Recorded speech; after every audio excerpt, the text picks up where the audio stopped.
la resposta al govern d'Espanya, a la Unió Europea, de l'abandono, de la condena a mort del camp i l'agricultura i el món rural europeu, perquè volen i defendre més els de fora que els de dins, no defenen els seus ciutadans.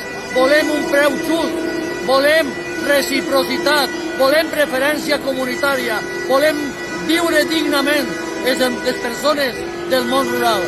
Va sent hora de que els polítics escolten el camp.